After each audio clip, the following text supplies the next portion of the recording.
Di nava xeracira esrek deng de wekî melodiya bilûrek xwelxemsariyê danîbe pûştibûn. Şîretên ku bihûst bi bihûst li rûyê min diqelibîn û li min nedihatin rehmê.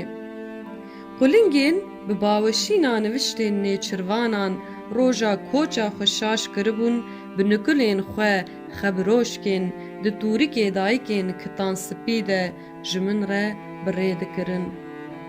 Sondên li ber fediyên nediketin û li cênîka rûsariya min brûsk vedidan jî agirê êtûnê yêkevir diheland geş dikirin.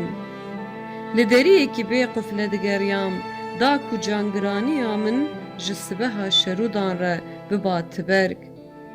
Da ku lomeyên bêyom ên li min eyan dibûn li ser koka min rûne niştan.